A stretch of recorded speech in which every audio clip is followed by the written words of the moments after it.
Hello, my name is Eddie Tofpik. I'm Head of Technical Analysis and Senior Markets Analyst at ADM Investor Service International Limited. And here is your weekly technical analysis of LME 3-month lead and tin. I'll start with LME 3-month lead.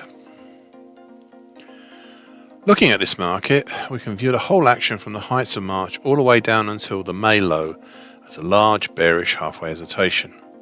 It was one of the most gratifying moments in recent times to see prices drop down to reach the target and immediately shoot back up again. The subsequent juddering rise pushed up through congestion and trend lines plus the middle time, currently 1914, of the March to April bearish shift pitchfork. This pitchfork has become significant as it was the combination of the 50% Fibonacci line of the June to October 2018 move at 22.21 and the upper time, currently 21.30, of the March to April bearish shift pitchfork that capped the rise.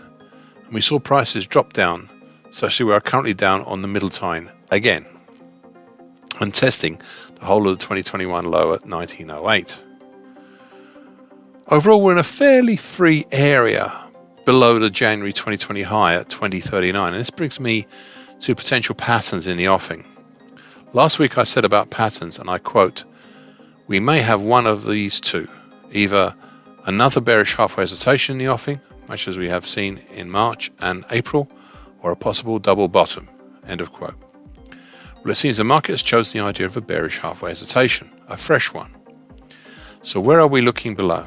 Well, the question is whether you measure from the May high at 23.33 or the April high at 24.88. I'll disclose both and let you see what you think. For the May high, we have a potential target in the 1950 area, whilst the April high would have a potential target X in the 1800 area. Why didn't I label the May high? Simple, we reached that last Thursday. And when we did so, the Thursday to Monday action made a possible 3-day bullish morning star pattern. The question now is whether the market will follow this new shorter-term bullish pattern or the more ambitious longer-term bearish pattern. Now, one final thing. I'd like to further nurture an idea I planted in your mind 5 weeks ago and I've repeated since. It is to regard the whole action of 2022 so far, even perhaps going back to November last year, as a possible diamond pattern. This idea is still way too early. I'm not so sure actually, but I've got to think about it a little bit more. But you may hear more on this should it develop in the future. LME 3-month tin. The reactionary rise through May and into early June was muted, as though prices broke the then March then downtrend. The market failed to exploit the break, and 3 Fridays ago we had the consequence, as the market reverted back down with an immediate countering bearish opening long black Mariposa. This downtrend has now been reassigned. It's currently at 34.405. The next move lower found some support 2 weeks ago in the larger congestion zone between 31.845 and 32.985. But by last Wednesday, the market was ready to try lower, with an immediate countering bearish opening long black Mariposa. This move carried on until last Friday, when the market made a huge hammer pattern, usually seen as a bullish pattern. So let's look at what is and has been driving prices lower, and if they still will drive the market lower. 2 weeks ago, I drew a rather acute bearish Andrews pitchfork for the mid-April to early June action. It is very acute and therefore likely unsustainable, but it gives an idea of what we may be looking for on the downside. Right now, we are testing the middle time below, currently at 26.055. I also posed the question last week as to whether this action since mid-April was a possible bearish halfway hesitation. And my answer was that it was looking like a yes.